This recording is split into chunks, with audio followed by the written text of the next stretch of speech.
September 7th, 1533. We're at the Palace of Greenwich, and the air, it's not just tense, it's completely suffocating. The whole kingdom is holding its breath. Because Henry VIII has turned the entire world upside down for this exact moment. He has broken with the Catholic Church, cast aside his wife of over 20 years, Catherine of Aragon. And in doing so, he's basically torn the social fabric of England apart. And he's done all of it, every single bit of it, for one very specific biological outcome: a son. It's the political gamble of the century. There's no other way to put it. He is absolutely 100% convinced that his new wife, Anne Boleyn, is carrying the male heir that he's craved for so long. Everyone's telling him what he wants to hear. Oh, absolutely. The astrologers have assured him, the physicians have all but promised it. This birth is supposed to be the divine validation, the proof that his new marriage and his new church are God's will. And I was looking into the preparations for the announcement. They were just so certain. The official documents, the dispatches, they were already drafted with the word prince. They were. And then the baby arrives. And it's a girl. It's a girl. And they literally had to go back to those documents and squeeze a little S in at the last minute to make it read princess. Can you just imagine the atmosphere in that room? The climb down? It was a political disaster. The imperial ambassador Eustace Chapuis. Right. He was the eyes and ears of the Holy Roman Empire in London.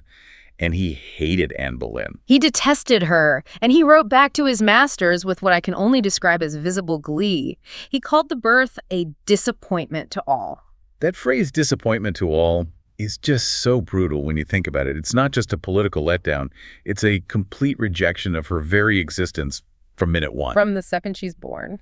And Henry's reaction. He canceled the celebratory jousts. He tried to put a brave face on it, of course, telling his courtiers things like, boys will follow, but you can almost hear the desperation. He's trying to convince himself as much as anyone else. He sees Elizabeth not as his child, but as, what, a placeholder? A delay in the master plan. That's all she is. And that is the central irony we are really digging into today. This unwanted daughter, this placeholder who was never ever meant to rule, ends up becoming the very definition of the English monarchy. She becomes the Virgin Queen. She becomes Gloriana, the woman who lends her name to an entire age of history, the Elizabethan age. But getting from disappointment to Gloriana wasn't a straight line. It was a minefield, a constant struggle for survival. So today we're looking at a massive stack of sources. We've got letters from the Spanish ambassadors, which are, incredibly bitchy, but also fantastically detailed. Oh, they're the best gossip. They really are. We've also got Privy Council records from the National Archives, portrait analyses, and of course a whole range of modern biographies that look at the psychology of it all.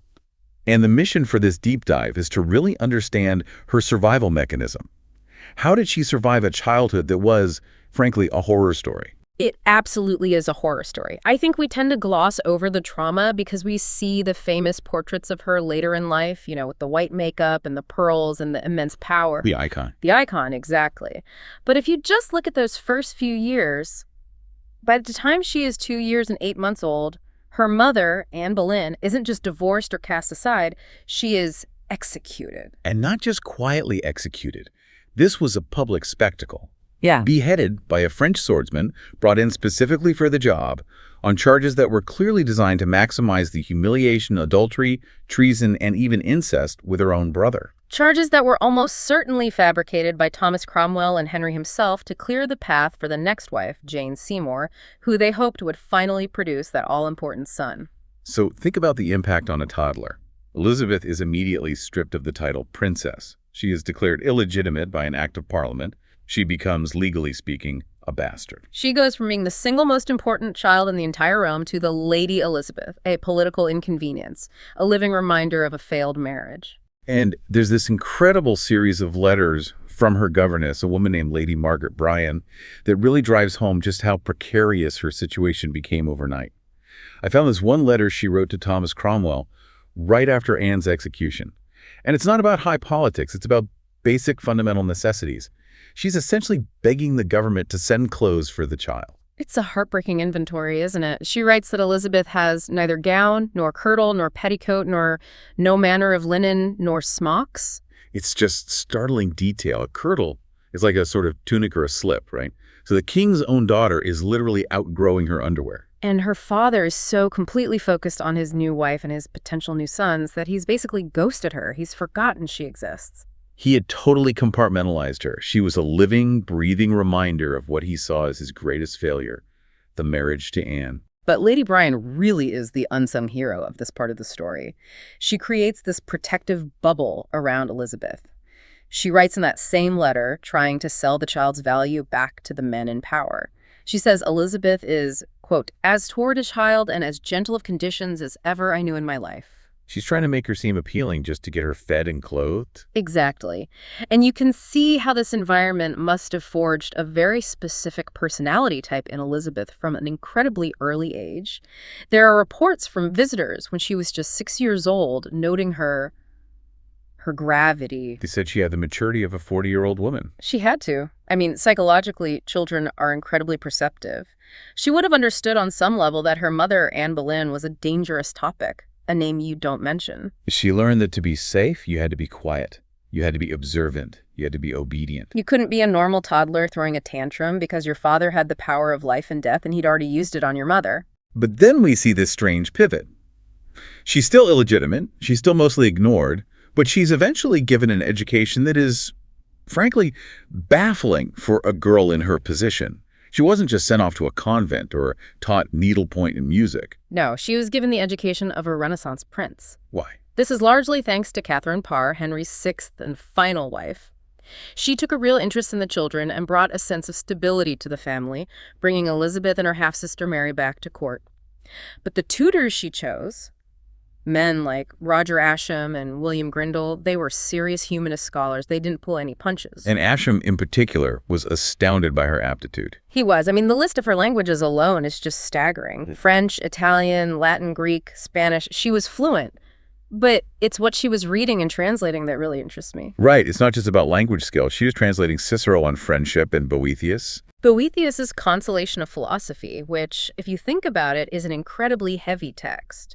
It's all about finding inner peace and fortitude while facing political persecution and ultimately execution. That feels a little too on the nose for her life, doesn't it? It's incredibly relevant. She wasn't just learning grammar and vocabulary.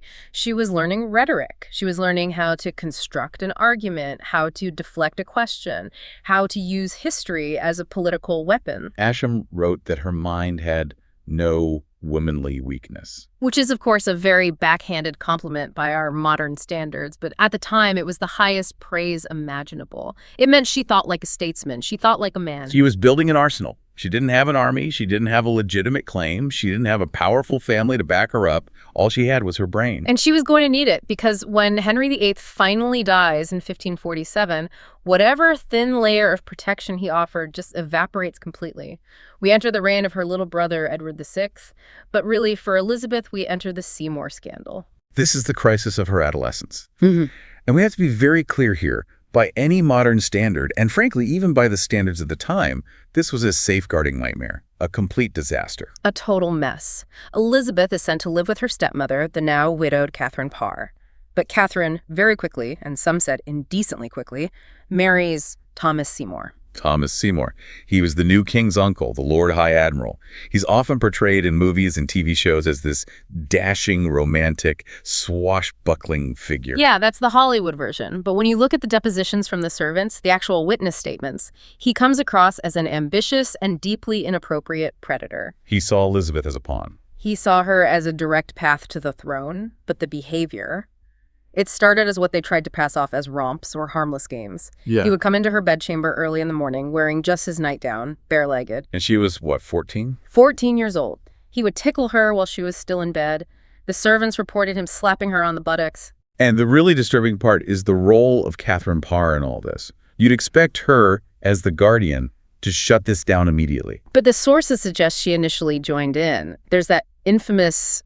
bizarre incident in the garden. The one with the dress. Yes, where Catherine Parr physically held a struggling Elizabeth down while Thomas Seymour took a pair of scissors and cut her black gown into, as the witness said, 1,000 pieces. What is that? It's such a violent, strange image. It feels like some kind of ritual humiliation. It's deeply weird. The psychological reading is that Catherine was perhaps trying to neutralize the obvious sexual tension by turning it all into a big joke, but it was a game that spectacularly backfired. It failed because she eventually caught them in a real embrace. Exactly. She reportedly found Elizabeth in the arms of Seymour. That was the line. The game was over.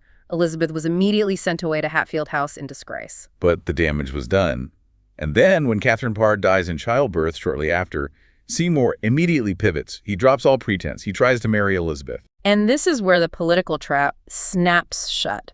Seymour is arrested for treason for a whole list of things, including plotting to kidnap the young King Edward and trying to marry Elizabeth without the Privy Council's permission. And suddenly, 15-year-old Elizabeth isn't a victim anymore. She's a suspect. She's a co-conspirator in their eyes. They send Sir Robert Tyrwhitt to interrogate her at Hatfield.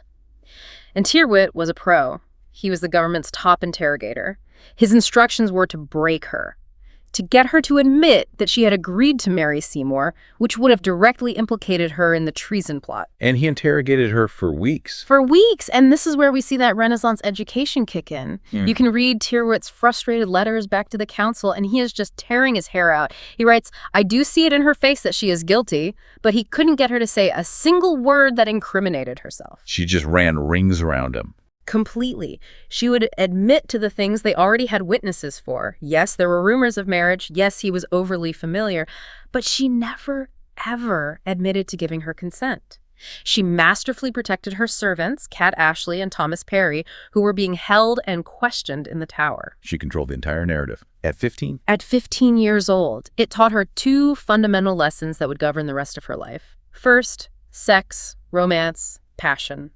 They are politically lethal.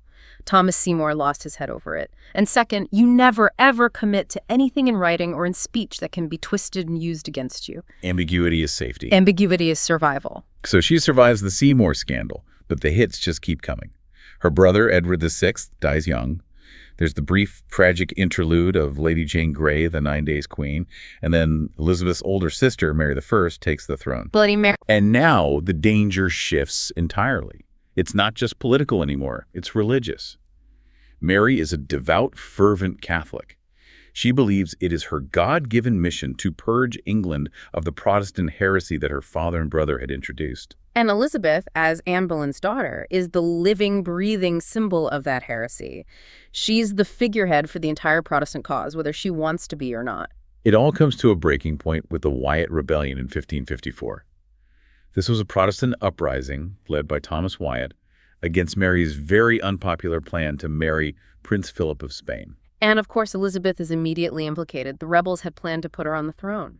So she gets that terrifying summons to come to London. She tries to delay, claiming she's sick, but Mary's men essentially march her down anyway. And she is taken to the Tower of London. And we have to just pause on this because the Tower wasn't a tourist attraction then. It was death row for the nobility. Her own mother died there. Her stepmother, Catherine Howard, died there, 2 of Henry VIII's wives. For Elizabeth, walking into the Tower must have felt like a death sentence. The detail of her arrival is just so cinematic. It's Palm Sunday. It's pouring with rain. They decide to take her in through Traitor's Gate, which is the water entrance from the Thames, the one reserved for the most high-profile prisoners. The boat pulls up to the stairs, the tide is rushing, and she initially refuses to get out. She just sits there on the wet stone steps in the rain and proclaims, loud enough for everyone to hear, "Here lands as true a subject, being prisoner, as ever landed at these stairs." She's performing. Even in this moment of terror, she's performing for the guards, for the crowds, for history itself. But she was terrified. Before she was taken, she wrote a desperate letter to Mary, which is now known as the Tides Letter. She kept writing and rewriting it, adding lines, scoring them through, specifically to miss the tide so the boat couldn't leave. She was just trying to buy one more night of life. That's how close she thought she was to the end. She spent 2 months in the Tower. She could hear soldiers marching outside her window, the sounds of other executions being prepared. But Mary couldn't kill her. Why not? Every political instinct must have been telling Mary to get rid of her. She was a constant threat. Primarily a lack of hard evidence. Just like in the Seymour scandal, Elizabeth had never put anything in writing for the rebels. She never endorsed them. But also, and this is the really weird part, Philip of Spain, Mary's own fiancé, saved her. This is the ultimate realpolitik moment. It's pure realpolitik. Politics based on practical objectives, not on ideology or religion. Philip II looked at the political map of Europe. If Mary executes Elizabeth, who becomes the next heir to the English throne? It would be Mary, Queen of Scots. Exactly, Mary Stuart, who was living in France at the time and was betrothed to the Dauphin, the heir to the French throne. And Spain's great rival was France. Right. If Mary, Queen of Scots, became Queen of England, France would effectively control the entire British Isles, and Spain would be strategically surrounded. So Philip calculated that a living Protestant heretic in England was a far better option than a French puppet on the throne. So he protected her purely to block France. It was a cold, hard political calculation. So she's saved by the geopolitical chessboard. She survives the rest of Mary's reign, mostly under a sort of comfortable house arrest. And then November 17th, 1558, Mary dies. And the legend says Elizabeth was at Hatfield House, sitting under an ancient oak tree, reading a book. In Greek, of course. Of course. The lords of the council ride up from London, they kneel in the grass before her, and they present her with Mary's coronation ring. And she quotes the Psalms. "This is the Lord's doing, and it is marvelous in our eyes." It must have felt like a moment of true divine validation for her. After everything she'd been through, she had survived the impossible. But as she rides into London to take power, the country she's inheriting is an absolute wreck. It's bankrupt, it's been humiliated by the recent loss of Calais, the last English foothold in France, and it is violently divided over religion. Let's dig into that division for a second. We often hear about her religious settlement, but I think people miss just how clever and delicate it really was. She's got Catholics on one side who think she's a heretic and a bastard, and on the other side, she's got these radical Protestants, the Puritans, who are flooding back from exile now that Mary is dead. And they want to tear the whole thing down. They want to burn every statue, smash every stained glass window, and create a pure, unadorned church. It was a tightrope walk.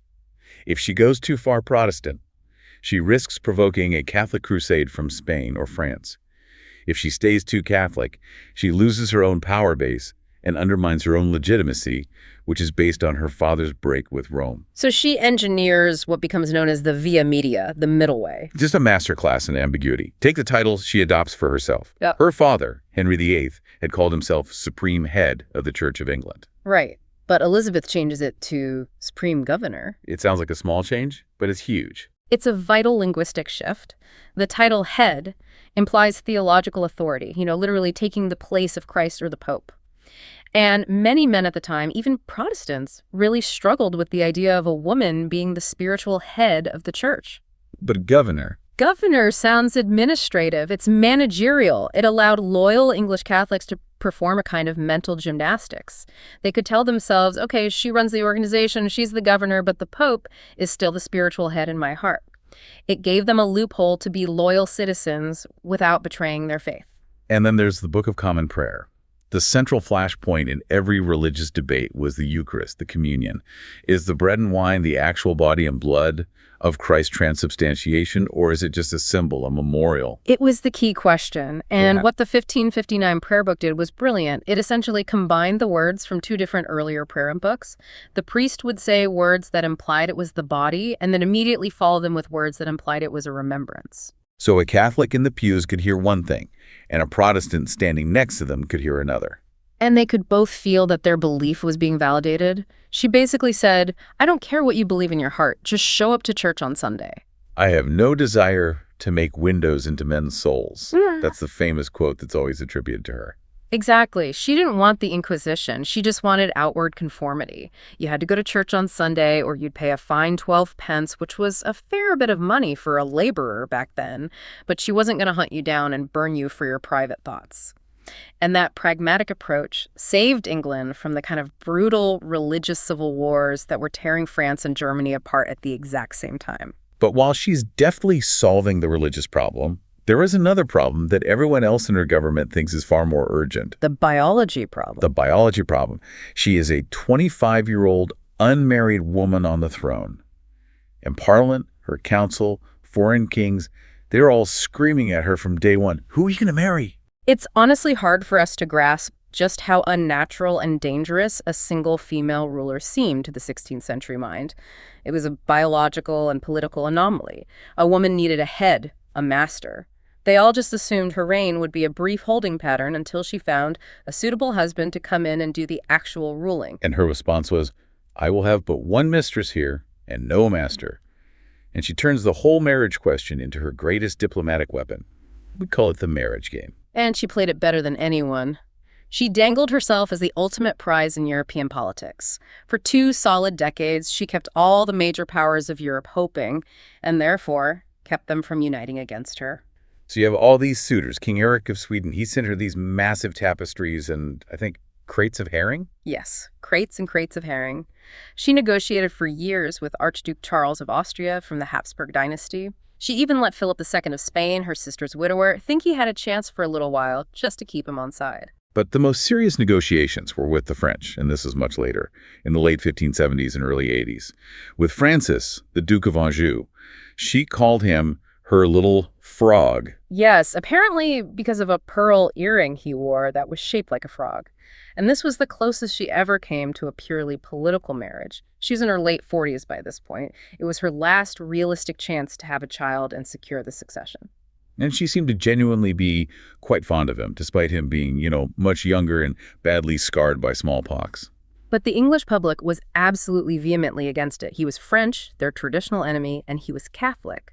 Fiery Protestant preachers were giving sermons against it. Pamphlets were being printed saying that marrying him would bring down the wrath of God on England. In the end, she had to back down.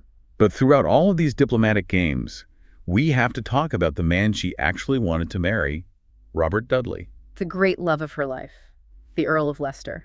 They had known each other since they were children, maybe 8 years old. They were even imprisoned in the Tower at the same time under her sister Mary. He was handsome, he was athletic, a brilliant horseman. And most importantly, he was one of the only people who treated her like a woman first and a queen second. He wasn't afraid of her. I read about this ceremony where she made him Earl of Leicester. She was putting the ceremonial ermine mantle on his shoulders, and she just couldn't resist tickling his neck in front of the entire court. It's such a human, unguarded moment, and their relationship was an open secret. The Spanish ambassador was constantly writing home saying, they're going to marry any day now, it's inevitable. But there was one massive, insurmountable obstacle. Dudley was already married to a woman named Amy Robsart. And then, in September of 1560, just as the speculation is reaching fever pitch, Amy is found dead at the bottom of a flight of stairs at their home, Gumnor Place. The scandal of the century.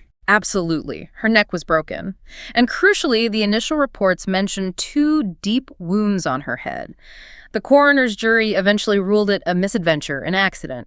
But nobody, absolutely nobody believed it. The rumor, of course, was that Dudley had had her killed to free himself up to marry the Queen. Or even worse, that the Queen and Dudley had conspired together to get rid of her. In Paris, people were openly saying that the Queen of England was about to marry her horsekeeper who had murdered his wife.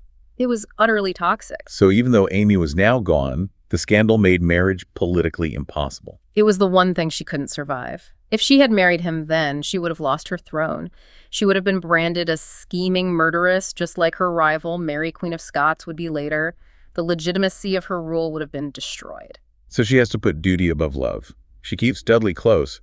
He remains her favorite, her sweet Robin, until the day he dies. But she never marries him. And this forces her to rebrand her entire image. If she can't be a wife and a mother, She has to become something else, something more. she becomes the Virgin Queen. It's a brilliant political pivot. She takes what everyone saw as her greatest liability, her singleness, her barrenness, and she turns it into a mystical, quasi-divine strength. In a country that had just violently banned the worship of the Virgin Mary, Elizabeth basically steps into that psychological and iconographic vacuum. You see it so clearly in the portraits from the later part of her reign. There's the sieve portrait where she's holding a sieve. That's a direct reference to the Roman Vestal Virgin, Tuccia, who carried water in a sieve from the river Tiber to prove her chastity was intact. It's a very specific classical symbol. And there's the rainbow portrait, where she's wearing a cloak covered in embroidered eyes and ears, symbolizing her omniscience, that she sees and hears all. She presented herself as Estrella, the virgin goddess of justice from classical myth, who returns to Earth to bring a golden age. She told Parliament, flat out, that she was married to England. It was a way of saying, I don't need a husband because all of you are my children. It demanded a kind of spiritual, personal loyalty that a normal male monarch would never get. It was early mass media manipulation, and it was genius. But while she is carefully constructing this image of unity, purity, and divine status in England, there is a rival queen just over the border, who is the complete and utter opposite of everything she stands for. Mary, Queen of Scots. Mary Stuart, she is the shadow self of Elizabeth. How so? If Elizabeth is the head, all caution and intellect, Mary is the heart, all passion and impulse. Elizabeth is a master of political calculation. Mary makes disastrous decisions based on who she's in love with. Elizabeth is Protestant. Mary is devoutly Catholic. And Mary has a very, very strong claim to the English throne. She's Henry VIII's great niece through his older sister. And to many Catholics, both in England and across Europe, Elizabeth is still just the illegitimate bastard daughter of the whore Anne Boleyn. They believe Mary is the rightful Queen of England. Right. And Mary's life in Scotland completely melts down. Her second husband, Lord Darnley, is murdered in a massive explosion. She then marries the chief suspect in the murder. The Earl of Bothwell and the Scottish lords rise up and run her out of the country. So she flees to England in 1568, expecting her cousin Elizabeth to help her regain her throne. And instead, Elizabeth locks her up for 19 years. It was a nightmare scenario for Elizabeth. She couldn't put Mary back on the Scottish throne because Scott didn't want her back and it would look like she was interfering. She couldn't let her go to France because that would create a powerful enemy on the continent. And she certainly couldn't bring her to court in London because Mary was younger, taller by all accounts, and incredibly charismatic. She was afraid Mary would steal the spotlight and become a focus for dissent. So she becomes the house guest from hell. She's moved from one dreary castle to another. Sheffield, Tutbury, Fotheringhay, always under guard. And she becomes the inevitable focal point for every single treasonous plot in England for the next 2 decades. You have the Ridolfi plot, the Throckmorton plot. They all had the same basic blueprint. Assassinate the heretic Elizabeth, put the Catholic Mary on the throne, and restore the old faith, usually with Spanish help. And the stakes got infinitely higher in 1570 when Pope Pius V issued the papal bull Regnans in Excelsis. This is a crucial document. He didn't just excommunicate Elizabeth, kicking her out of the Catholic Church. He went a step further. He absolved all of her subjects of their allegiance to her. He basically told England Catholics, it is not a sin to kill this woman. In fact, it is your holy duty. It turned every devout Catholic in England into a potential sleeper agent. And this is where Sir Francis Walsingham, Elizabeth's spy master, really enters the chat. Walsingham is such a fascinating character. He was a radical Puritan, deeply, deeply paranoid, but as it turned out, with very good reason. He is basically the father of modern espionage. He built this incredible network of double agents, forgers, code breakers, and mail interceptors across Europe. And the way he finally caught Mary in what's known as the Babington plot is straight out of a John le Carré novel. It really is. By 1586, Mary was being held at Chartley Hall and was completely cut off from the outside world. No letters in, no letters out. Walsingham then arranged for a local brewer to deliver beer to the house. And he set up a secret way for her to communicate. The letters were hidden in a watertight casing inside the bung of the beer barrels. But Walsingham was reading every single one, both ways. He was the one delivering them. It was a classic sting operation. He let Mary communicate with a group of young, hot-headed Catholic conspirators led by a man named Anthony Babington. And he waited. He was patient. He needed her to not just agree to a rescue plot, but to explicitly sanction the murder of Elizabeth. And she walked right into the trap. She did. She finally dictated a coded letter where she gave her full endorsement to the tragic execution of the Queen. Walsingham's chief codebreaker, a man named Thomas Philippe, decoded it, and as a little dark joke, he drew a tiny sketch of a gallows on the outside of the letter before sending it on. They had her, dead to rights. And even then, with concrete proof, Elizabeth hesitated. She signed the death warrant, but then refused to have it dispatched. She was terrified of the precedent. Killing an anointed queen, a fellow monarch. That shatters the whole mystique of the divine right of kings.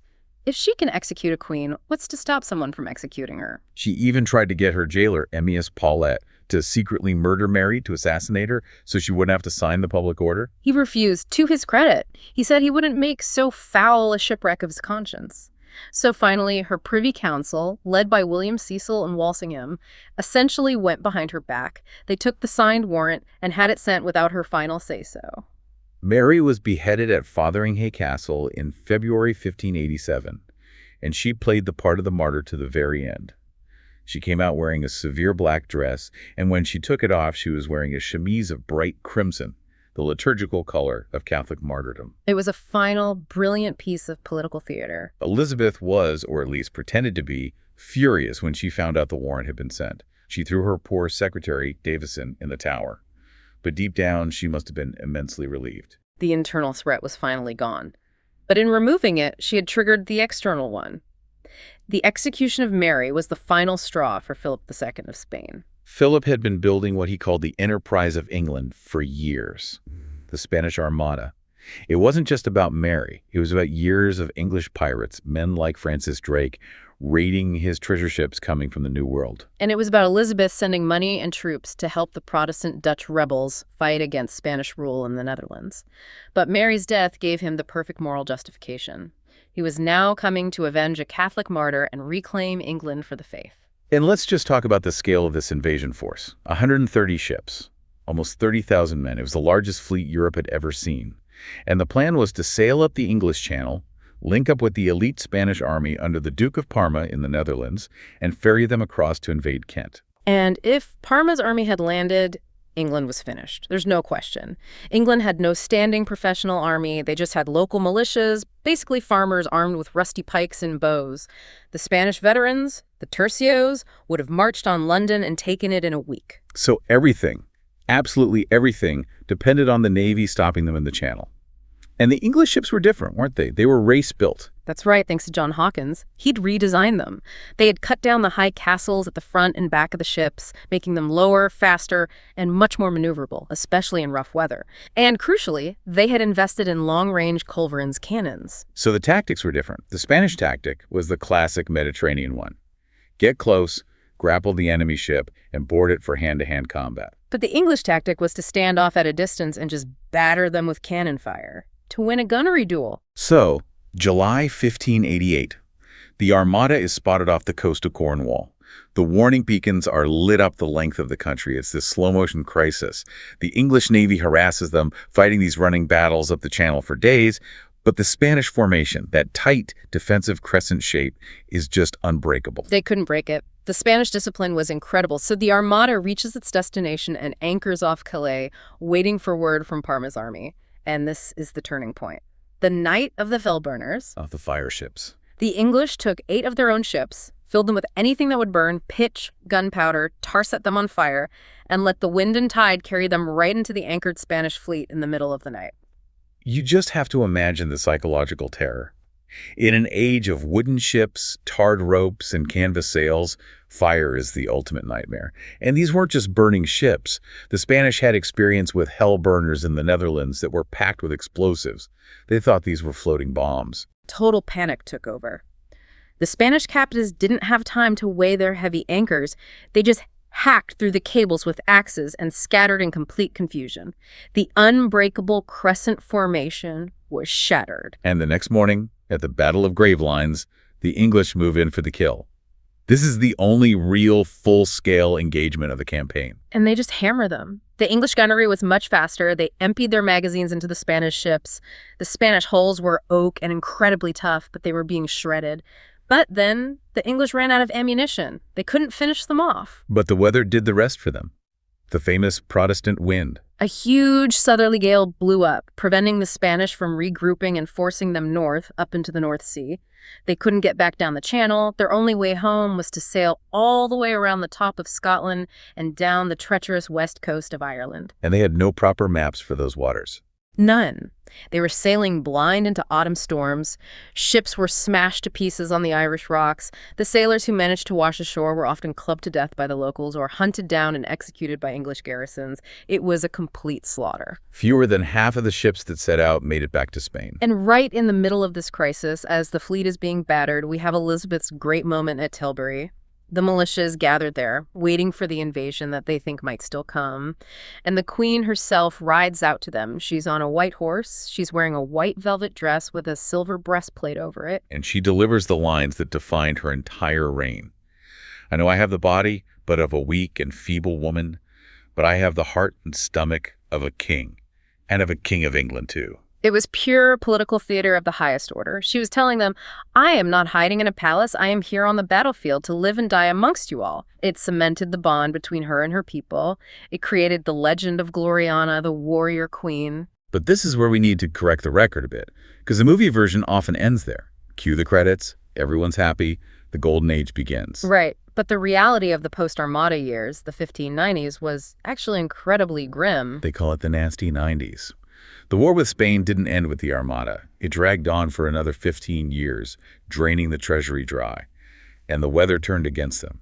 We talk about the Protestant winds saving them in '88, but the constant rains in the mid-1590s caused 4 consecutive years of catastrophic harvest failure. 1596 and 1597 were famine years in England. People were literally dying of starvation in the streets. The price of wheat skyrocketed. Inflation was rampant. The government was terrified of food riots and rebellion. This is when they passed the famous Elizabethan poor laws, right? To deal with the crisis. Exactly. They created a kind of state-sponsored welfare system because the old medieval charity structures run by the monasteries had been destroyed. It was the first time the government made parishes responsible for their own poor, and they had to distinguish between the deserving poor, the old, the sick, and the sturdy beggars, who they would whip and send back to their home parish. And the queen herself was decaying. She was in her 60s. She was losing her teeth, which foreign visitors noted were black from her love of sugar. She wore ever thicker layers of white lead makeup to hide the smallpox scars and the wrinkles. She always wore a red wig. Maintaining the public illusion of the ageless, semi-divine virgin queen became a desperate daily struggle, and the court around her was changing. Her old, reliable advisors, Cecil, Dudley, Walsingham, they were all dying off, and a new, younger, more reckless generation was coming up, hungry for glory and power.